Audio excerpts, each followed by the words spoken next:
Viewers, Andhra Pradesh का data आपकी screen पर इस वक्त। पहला डेटा, एग्जिट पोल का पहला डेटा आंध्र प्रदेश से, जहां पर एनडीए को 19 से 23 सीटें आ सकती हैं। 25 में से 19 से लेकर 23 सीटें एनडीए को मिल सकती है। मतलब बीजेपी प्लस टीडीपी प्लस पवन कल्याण की पार्टी। भावेश, आंध्र प्रदेश। देखिए, आंध्र प्रदेश में 2-3 सीट छोड़ के एक भी सीट ऐसा नहीं है जो वाईएसआरसीपी के लिए सेफ हो। हर सीट पे, इवन बीजेपी 4 से 6 सीटों में हर सीट पे लीड करे। आरकू एक ऐसा सीट है जो टफ फाइट है। आप इमेजिन कीजिए, राजमपेट, तिरुपति, जो उनके गढ़ की सीट है, वहां भी बीजेपी लीड करी है। इसका मतलब ये हुआ कि वहां पे क्लीन स्वीप वेव है। संभव है कि बीजेपी और इनके अलायंस जाके वहां पे 24। और आप ब्रेकअप पूछ रहे थे, बीजेपी को अपने दम पर 4 से 6 सीटें दिखा रहे हैं आंध्र प्रदेश के अंदर। भावेश, 4 से 6 सीटें बीजेपी को अपनी दे रहे हैं। देवेंद्र, 3 से 4 मैं मानता हूं कि 3 से 4 सीटें बीजेपी की आएगी। लेकिन इसमें एक चीज सौरभ ध्यान देना होगा कि जैसा कि राहुल जी कह रहे थे, हकीकत वही है कि आंध्र प्रदेश में बीजेपी अपने दम पर नहीं जीत रही है, वो टीडीपी के कंधे पे सवारी करके जीत रही है, क्योंकि बूथ लेवल पर उनके कार्यकर्ता नहीं थे। बीजेपी का कमाल ये रहा कि बीजेपी ने इस आंध्र प्रदेश में चुनाव को कोऑर्डिनेशन बहुत बेहतर तरीके से किया है। कोऑर्डिनेशन कमेटी बनाई गई थी बूथ लेवल तक, ऊपर से लेकर। आंध्र प्रदेश, आप बता रहे हैं भावेश, आंध्र प्रदेश एनडीए स्वीप कर रहा है। ये स्वीप ही है ना? बिल्कुल स्वीप है। और सही समय पे कैसे साथी चुना जाए, अलायंस चुना जाए, ये बीजेपी और सही पार्टनर चुनने के लिए मतलब सक्सेसफुल मैरिज का एक राज यहाँ पे खुल रहा है। दूसरी बात है, देखिए, आंध्र प्रदेश में मैं बहुत वहां आता जाता रहता हूँ। आंध्र प्रदेश में लगभग 2-3% के आसपास ही आबादी जिस कम्युनिटी से वाईएसआरसीपी के अध्यक्ष आते हैं। लेकिन आप देखेंगे वहां पे हर इंस्टीट्यूशन में, हर जगह उन्होंने अपने लोगों को बिठा रहे। इसकी सबसे बड़ी नाराजगी आंध्र प्रदेश में, और शायद इसीलिए आपको ये नंबर दिखेगा। हकीकत यानी जिस टीडीपी की वजह से कभी नुकसान हुआ था हर्षवर्धन जी भारतीय जनता पार्टी को, आज वही टीडीपी उन्हें उभार कर लेकर आ रही है। और जहां जीरो थे वहां देखिए कितना बड़ा मार्जिन मिल रहा है, 19 से 23 सीट। असेंबली इलेक्शन भी एनडीए जीत रहे हैं।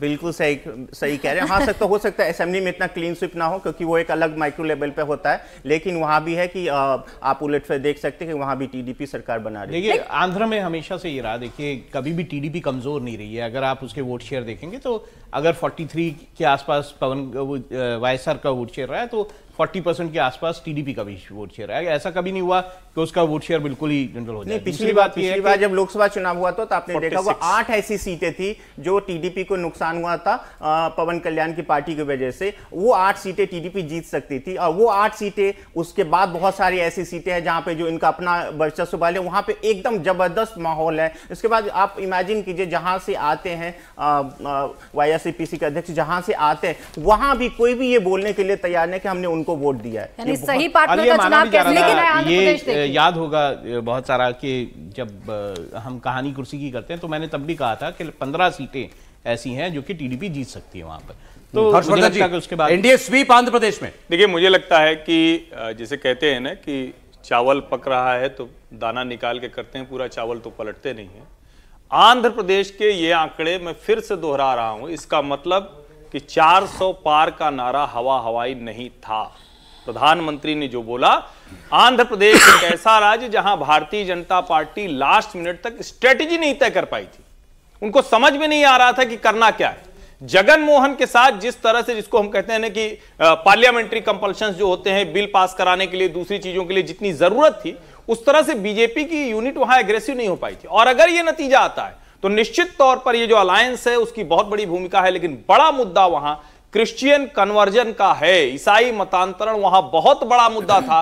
ये जगनमोहन रेड्डी की सरकार पर ये ढेर सारे ऐसे आरोप लगे थे, तिरुपति मंदिर ट्रस्ट को लेकर बहुत से आरोप लगे थे। इसका मतलब कि वो सब काम कर रहा है। और इसमें असली खबर पढ़िए, भावेश जी कह रहे हैं शून्य कांग्रेस आंध्र प्रदेश में। कांग्रेस पार्टी अब इसको पढ़िए, यहां से पढ़िए तो समझ में आएगा। ये जो 3 से 4 सीटें देवेंद्र, क्या इसमें वही विजयवाड़ा, वाइजैग हो गई और तिरुपति। अगला सीट पे जाते हैं। तेलंगाना के नतीजे क्या कुछ कह रहे हैं, जरा तेलंगाना की टैली हमारे सामने अब आ रही है। तेलंगाना के नतीजे आपके सामने होंगे। सौरभ, मेरे हाथ में पर्ची अब। जी हाँ, तेलंगाना के नतीजे व्यूअर्स देखिएगा। 17 सीटें तेलंगाना में 4 सीट थी भारतीय जनता पार्टी की। 8 से 10 8 से 10 सीटें भारतीय जनता पार्टी तेलंगाना के अंदर जीत सकती है, मतलब डबल कर सकते हैं अपने नंबर्स को। भारतीय जनता पार्टी तेलंगाना में 6 से 8 राहुल गांधी की पार्टी कांग्रेस को मिल सकते हैं। बीआरएस को ज्यादा से ज्यादा 1 सीट मिलने की संभावना दिखाई दे रही है और एआईएमआईएम की 1 सीट पक्की है हैदराबाद वाली। देखिए बीआरएस है वो 0 भी हो सकते हैं, एक मेढक सीट है वहां पे उनका थोड़ा बहुत फायदा है, पर वो ट्रायंगुलर कॉन्टेस्ट वहां पे चल रहा है, वो सीट बीजेपी भी जीत सकते हैं। इसलिए ये बीजेपी का आंकड़ा 8 से 10 ही समझिए, 2-3 ऐसी सीटें हैं जहां पे बीजेपी और आगे जा सकती है। यहाँ पे एक ऐसा राज्य जहां सरकार है कांग्रेस की, संजीव जी, वहां भी बीजेपी अच्छा कर रही है, और वो भी रेवंत रेड्डी बहुत ही प्रॉमिसिंग फेस, इतना लोकप्रिय चेहरा, उसके बाद ये आंकड़ा है। बोलना नहीं चाहिए लेकिन मेरे गले नहीं उतर रहा ये आंकड़ा तेलंगाना का। मेरे हिसाब से 8 से 9 सीट वहां कांग्रेस लाएगी और 7 के करीब सीट बीजेपी, बीआरएस 0 और ओवैसी अपनी सीट जीत जाएंगे। नंबर 1 पार्टी कांग्रेस होनी चाहिए आपके हिसाब से, ठीक है। भावेश कह रहे हैं नंबर 1 पार्टी बीजेपी को, तो आप भी मान रहे हैं। जी भी वही कह रहे हैं ना, अगर रीजनल प्लेयर पूरी तरह से आउट हो गया तो ये तो आमने सामने का मुकाबला हुआ, तो 8-10 इधर या 6-7 इधर, वो तो नंबर वही हुआ। इसका मतलब ये हुआ कि लड़ाई वहां बीजेपी और कांग्रेस की है, और जिसको हम लोग कह रहे थे शुरू से कि नंबर आएंगे कहां से, नंबर आते हुए दिख रहे हैं उन राज्यों से जहां बीजेपी, यानी बीजेपी को जो उम्मीद थी तेलंगाना को लेकर, जो इतनी बुलिश थी, वो सही साबित हो रही है। बिल्कुल 4 से बढ़ने वाले तो दिख रही थी बीजेपी स्पष्ट, मैंने पहले भी कहा था, लेकिन मेरे हिसाब से नंबर 1 पार्टी कांग्रेस रहेगी तेलंगाना में। भारतीय जनता पार्टी हमेशा बेहतर प्रदर्शन करती रही है। आप अगर पिछला चुनाव भी देखोगे 2019 का, तो भारतीय जनता पार्टी ने एक अच्छा प्रदर्शन किया था। विधानसभा चुनाव में भारतीय जनता पार्टी का वोट बैंक भी 3 गुना तेलंगाना में हुआ था, तो भारतीय जनता पार्टी के लिए स्पेस था वहां पर। और जब ये तय हो गया था कि अब बीआरएस वहां खत्म हो रही है, उसका बड़ा vote bank Bharatiya Janata party के पास जाएगा, क्योंकि लोकसभा चुनाव प्रधानमंत्री मोदी के लोकप्रियता पे हो रहा है। मुझे लगता है कि आज भी 9 सीटें भारतीय जनता पार्टी वहां जीतेगी और 7 सीटें वहां पर कांग्रेस जीतेगी, 1 सीटें ओवैसी जीतेंगे। भारतीय जनता पार्टी कर्नाटक में सबसे बड़ी पार्टी बनने जा रही है, तेलंगाना में, सॉरी। और अब तेलंगाना की बात के बाद कर्नाटक की बात हो जाए, जिसका आप जिक्र कर रहे हैं समीर जी। कर्नाटक दक्षिण का दूसरा ऐसा राज्य जहां बीजेपी वर्सेस कांग्रेस होने जा रहा है, यानी कि रीजनल प्लेयर्स यहां पर कमतर साबित होने जा रहे हैं। कर्नाटक की रीजनल पार्टी जेडीएस यहां बीजेपी के साथ अलायंस में है। क्या बीजेपी को इसका फायदा मिलेगा? वो कल का वोट ज्यादा असरदार होगा या रेवन्ना के टेप में ज्यादा असर है? ये आंकड़े आपके सामने। कर्नाटक की 28 सीट में से 18 से 22 सीट बीजेपी के पास। जबरदस्त परफॉर्मेंस बीजेपी का। कर्नाटक की, क्या हम जब शुरू में बात कर रहे थे कुछ ऐसा कह रहे थे कि कर्नाटक में लॉस होने जा रहा है? ऐसा चर्चा लॉस तो हो ही रहा है, लॉस हो रहा है। देखिए मैं यहाँ पे क्लियर कर दूं, देखिए कांग्रेस का वैसे 7-8-10 सीटों पे लगभग फाइट में है कांग्रेस। यदि उनका जो गारंटीज है, जो उन्होंने बस फ्री किया, वो यदि चल जाता है तो शायद वो अपर लिमिट पे जा सकते हैं। हालांकि आप देखेंगे उनका जो स्ट्रांग होल्ड है, जो बैंगलोर रूरल की सीट है, पूरी गुंजाइश है कि बैंगलोर रूरल की सीट डीके शिव कुमार के भाई हार रहे हैं। डॉक्टर मतलब जो पूरा पोल मैनेज कर रहा है उन्हीं के भाई हार रहे हैं। बिल्कुल सही कह रहे हैं, बहुत पूरी गुंजाइश है। इनफैक्ट पूरी गुंजाइश ये भी है कि गुलबर्गा की सीट भी कांग्रेस हार सकती है वहां पे, क्योंकि दलित और लिंगायत के बीच में जो कुछ पिछले कुछ दिनों वहां पे जो फाइट हुआ था, कुछ बहुत ज्यादा प्रॉब्लम्स हुए थे, उसके वजह से देखिए वहां पे जो मल्लिकार्जुन खड़गे की सबसे बड़ी यूएसपी थी, वो अपने लिए लिंगायत और दलित दोनों वोट जुगाड़ करते थे। लेकिन ये सब जो प्रॉब्लम शुरू हुई उसके बाद लिंगायत पूरी तरह उनसे टूट गया, तो संभव है कि वो सीट फिर से एक बार, पिछली बार भी हार गए थे, संभव है कि फिर से इस बार वो सीट हार। कर्नाटक वो राज्य जहां भारतीय जनता पार्टी को नुकसान होगा, ये ज्यादातर लोग प्रेडिक्ट कर रहे थे, नुकसान हो भी रहा है। लेकिन आप देखिए एनडीए 26 था पिछली बार 28 में से, भावेश कह रहे हैं कि वो 24 तक जा सकता है, 20 से 24 हो सकता है 6-8 सीट का नुकसान भारतीय जनता पार्टी को कर्नाटक में हो सकता है। 20 ज्यादा रियलिस्टिक है सौरभ कि 20 से 21 सीटें रहेंगी, 4-5 का नुकसान वहां पे लगभग। मतलब ग्राउंड से अगर आप फीडबैक जो लिया गया है बीजेपी के भीतर भी, उसमें यह माना जा रहा है कि 4 से 5 सीटों पर उसमें नुकसान है। लेकिन विधानसभा चुनाव से जो इसे जोड़कर देख रहे थे, उनके लिए मुसीबत ये थी कि वो ये नहीं मान के चल रहे थे, ये नहीं समझ पा रहे थे कि विधानसभा चुनाव में लिंगायतों की नाराजगी चरम पे थी बीजेपी से। येदियुरप्पा के साथ जो ट्रीटमेंट किया गया था, भले ही येदियुरप्पा को अपने साथ रख लिया, लेकिन वो मैसेज नीचे तक था। कई बैठकों में, लिंगायतों की बैठक में येदियुरप्पा रोए थे, और उनके रोने के बाद उनके लोगों के भीतर क्या आक्रोश था समझा जा सकता है। तो विधानसभा में उसका असर हुआ था। इस बार येदियुरप्पा के बेटे प्रदेश अध्यक्ष है, तो येदियुरप्पा ने पूरी ताकत लगा रही थी, लिंगायतों ने एकदम थोक में वैसे ही वोट किया जैसा वो करते रहे। नरेंद्र मोदी विधानसभा चुनाव में भी उतने ही पॉपुलर थे। कई सारे लोग उस समय उनको चुनाव में मिलते थे जो ये कहते थे कि वोट कांग्रेस को देंगे, लेकिन जब लोकसभा की बारी आएगी तो मोदी को देंगे। तो ये दोनों फैक्टर मिल जाने के बाद नुकसान काफी कम हुआ, लेकिन 5 सीटों का नुकसान। अच्छा राहुल जी, आप अपना बता दीजिए 18-22 से। मैं अभी भी मानता हूं कि कर्नाटक में जो है वो बीजेपी को नुकसान होगा, और 8 से 10 सीटें ऐसी है जो कि कर्नाटक में जो है वो कांग्रेस जीत के जाएगी। अब आप उसको रेवन्ना की असर कर लीजिए, क्योंकि 14 सीटें उस जो कांड था उसके बाद हुई थी, उसके बाद उसका इलेक्शन हुआ था। दूसरी बात ये भी है कि देखिए, ये जो भावेश ने कहा कि डीके शिव कुमार अपना इलेक्शन हार जाएं या ऐसा, डीके सुरेश सॉरी, अपना इलेक्शन हार जाएं और उसके बाद कुछ हो जाए। देखिए ऐसे बहुत सारे एग्जाम्पल है। उत्तराखंड में जो है बीजेपी के जो मुख्यमंत्री हैं वो अपना चुनाव हार गए थे, पर बीजेपी जीत गई थी। मतलब राहुल जी आप ये कह रहे हैं कि ये जो आंकड़ा 18 से 22 से और कम हो सकता है? मुझे लगता है ये और से कम होगा। 8 से 10 सीटें ऐसी हैं जो कि बीजेपी का कम होगा या पूरा एनडीए?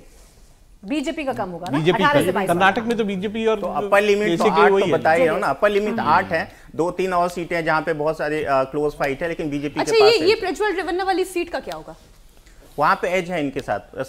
शायद ये मामला उसके बाद आया था, उसके बाद वहां वोटिंग नहीं, यहाँ दिल्ली में बैठे हुए लोगों के लिए नई बात है, लेकिन मैं कर्नाटक में बहुत काम करता तो मुझे पता 4-5 साल पहले कांग्रेस की मीटिंग में ये बात उठी थी कि इसको कब उठाया जाए, और जब ये मामला उठी थी तब कांग्रेस और जेडीएस का अलायंस था, तो इसीलिए ये बात सबको पता है कि ये सारा कब किसने क्या किया है, और इसके वजह से बहुत ज्यादा इसका इफेक्ट है कर्नाटक में। नीचे ओवरऑल टैली भी देख लीजिएगा आप लोग। 49 से 55 तक 70 सीटों का सर्वे आपके सामने रखा है अभी तक एग्जिट पोल का। 70 में से 49 से 55 एनडीए जाता हुआ फिलहाल दिखाई दे रहा है। 11 से 13 इंडिया गठबंधन को, 4 से 6 और दलों को या चलिए केरल की बात कर लेते हैं और केरल के आंकड़े आइए सामने रख देते हैं। यहाँ पर भी जो फाइट है, यहाँ वायनाड सीट भी आती है राहुल गांधी की।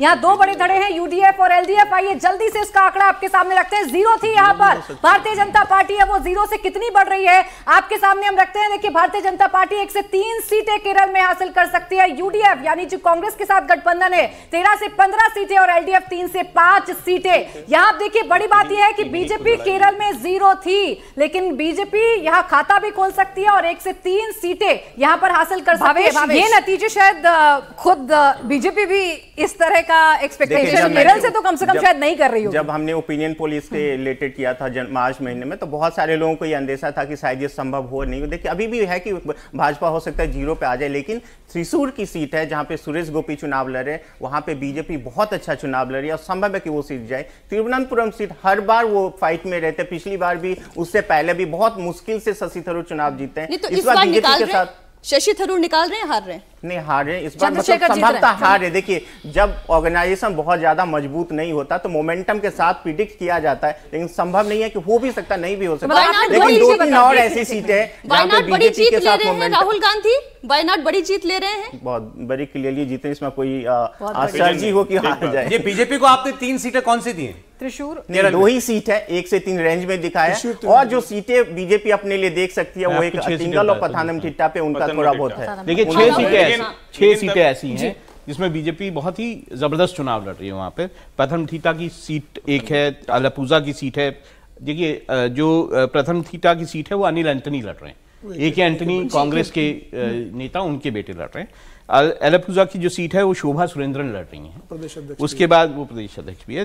तिरुवनंतपुरम की राजीव चंद्रशेखर, उनको स्पेशली भेजा गया था, तो वो देखिए इस सीट पे पहले भी वो राजगोपाल जब चुनाव लड़े थे तो अच्छा खासा उन्होंने चुनाव लड़ा था और काफी ज्यादा जो वोट हासिल किए थे। त्रिशूर की जैसे उन्होंने, सुरेश गोपी जो हैं एक्टर हैं और उनका प्रभाव वहां पर है।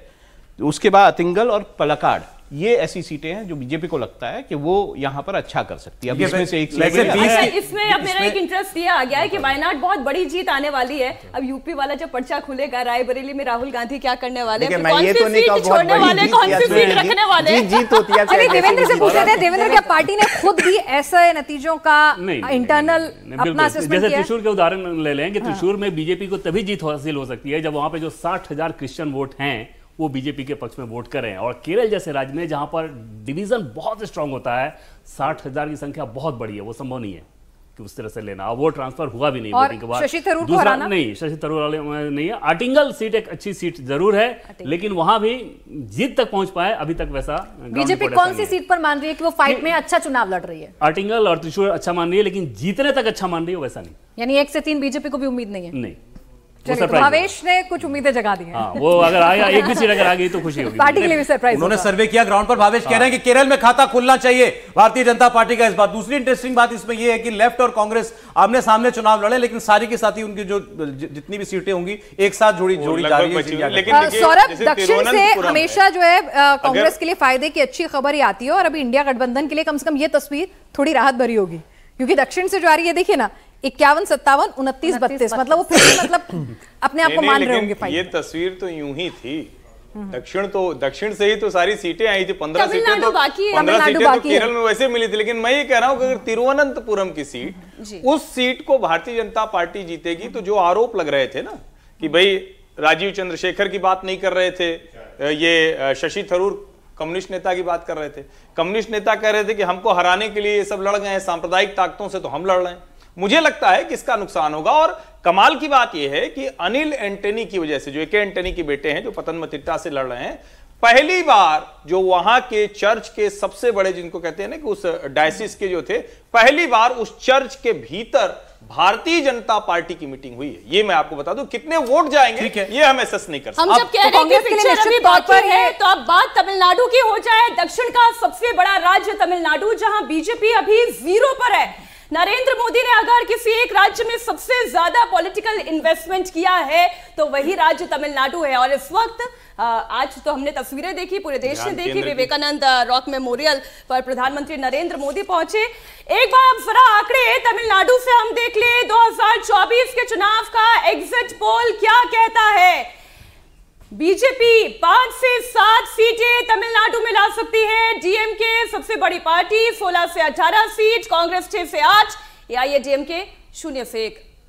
बड़ी बात यह 0 से 5 से 7 जा रहे हैं। भावेश, देखिए, जितनी भी सीटें हमने पहले ओपिनियन पोल में किया था, उससे कहीं ज्यादा जाके तिरुनेलवेली और तेनकासी में बीजेपी का एज दिख रहा है। इसके अलावा भी 3-4 ऐसी सीटें जहां पे बीजेपी बहुत अच्छा चुनाव लड़ी। एक जो चेन्नई साउथ की सीट है, जहां पे तमिल सौंदर्य चुनाव लड़ी। एक और सीट है जहां पे थेनी, जहां पे इनके जो एलाइज पार्टनर है वो चुनाव अच्छा लड़े। उसके बाद धर्मपुरी जो है वो वहां पे चुनाव अच्छा लड़े। तो कुल मिलाकर लगभग 10 सीटें अपना चुनाव जीत रहे हैं कि हार रहे हैं, सबको बहुत क्लोज फाइट है। मैं फिर कहूं, देखिए बहुत क्लोज फाइट है वहां, लेकिन लग रहा है कि उनके पास एज है। लेकिन बीजेपी 7-6 सीटें पे एज है बीजेपी के पास, 2 इनके अलायंस के पास एज है। तो 8 सीटें के आसपास एनडीए दिख रहा है वहां पे।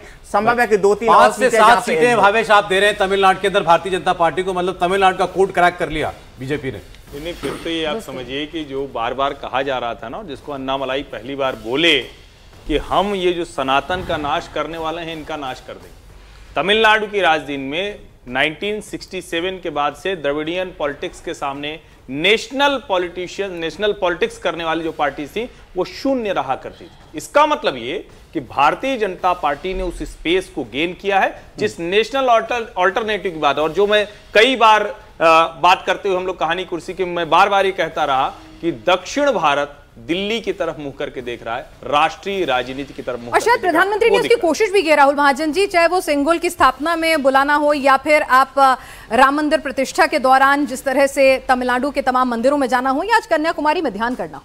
देखिए, प्रधानमंत्री ने जरूर कोशिश की है, लेकिन उनको जो अन्नामलाई है उनके रूप में एक ऐसा व्यक्ति दिखा जो कि सच में वहां पे टर्न अराउंड कर सकता है। आप इसको इस तरह से देखिए, जो एन मक्कल उन्होंने यात्रा निकाली थी, उसमें उसका रिस्पांस बहुत अच्छा था।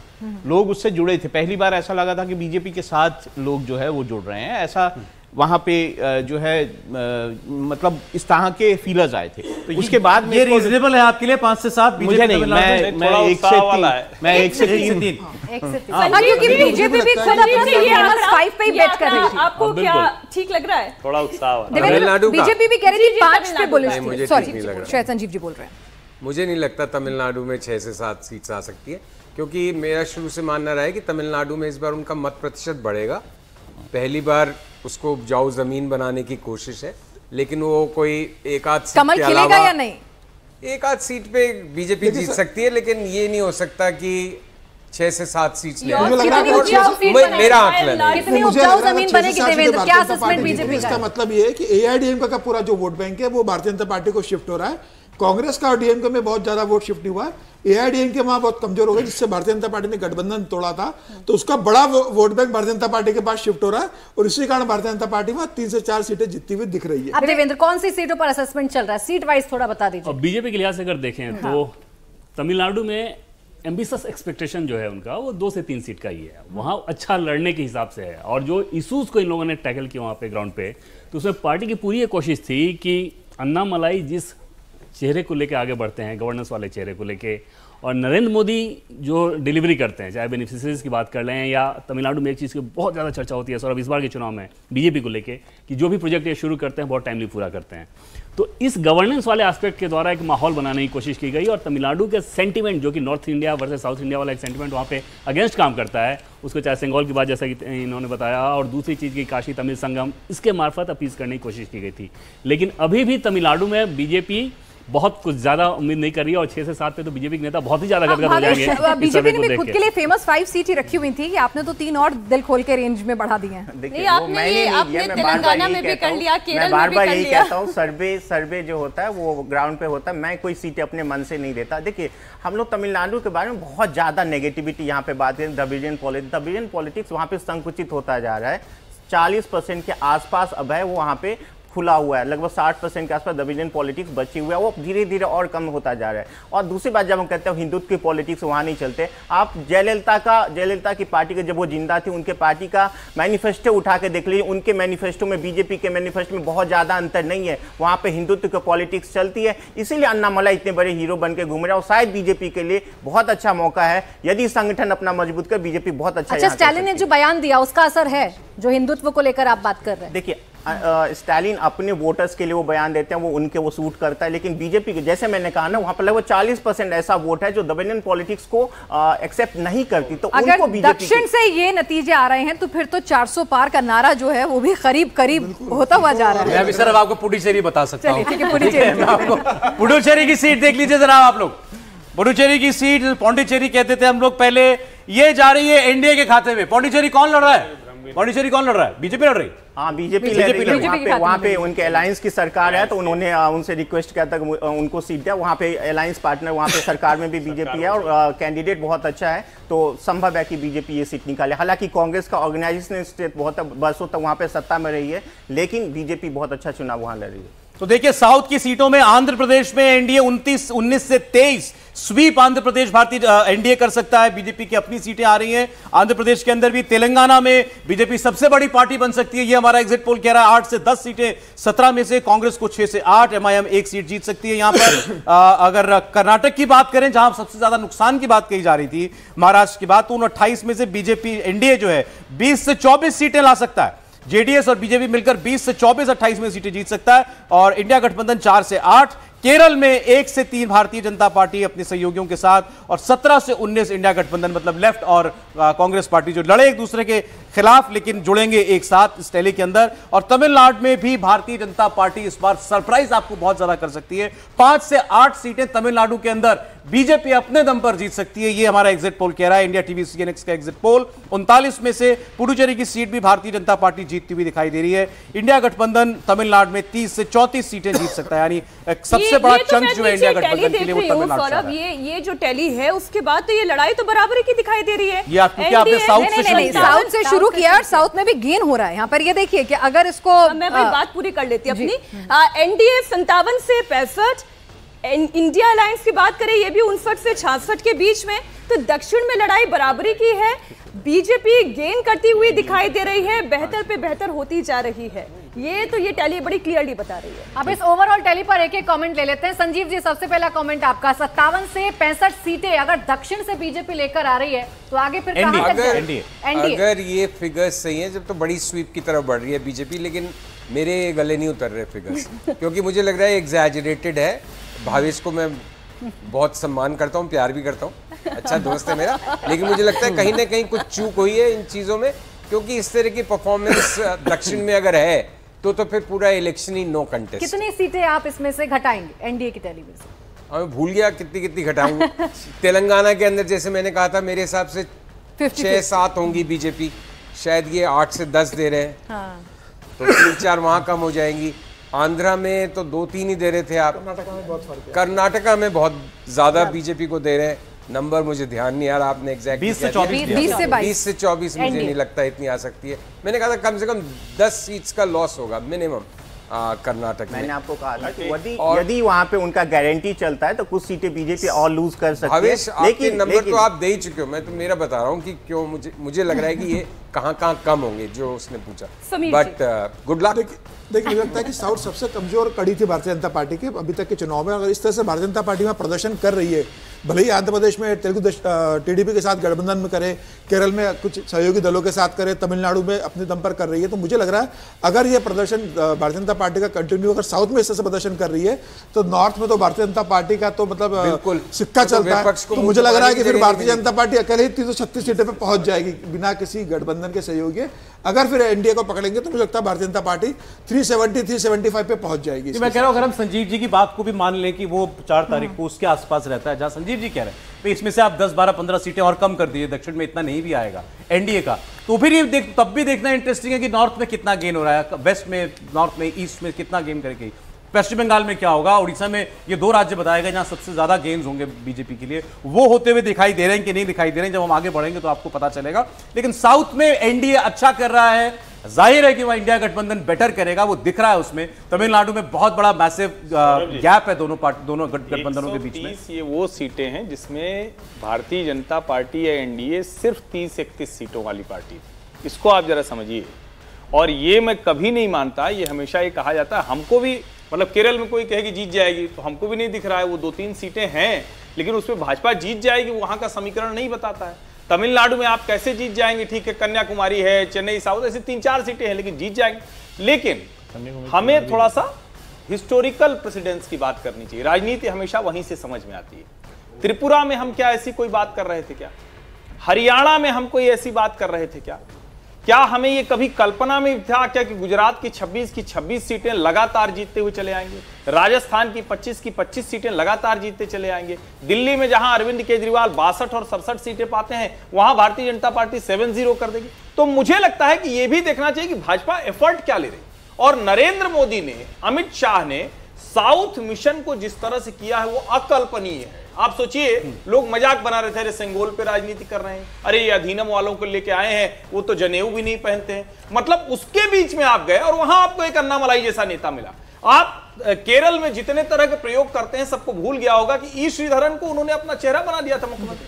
तो भारतीय जनता पार्टी किस शिद्दत के साथ वो कोशिश कर रही है इसकी हम बात नहीं करते हैं। राहुल गांधी और कांग्रेस क्या कर रहे हो, कहते हैं हमने यात्रा वहीं से शुरू की थी, और यात्रा शुरू की तो जिस पादरी के साथ पहली बातचीत की उसने कहा कि हम जूता इसलिए पहनते हैं कि भारत माता। केरल, आंध्र, तमिलनाडु में नंबर बीजेपी को आ सकता है ना। हम जो एकदम से खारिज कर रहे हैं वो ठीक नहीं है। और अगर 30 से 57 से 65 जा रहा है तो मैं तो कह रहा हूं कि अगर 42 पे भी आंकड़ा टिकता है तो प्रचंड बहुमत की ओर जा रहे हैं। और इसका मतलब यह हुआ कि देश उस राजनीति को पसंद कर रहा है जिसको बार बार ये कहा जाता है कि अरे ये कर क्या रहे हैं।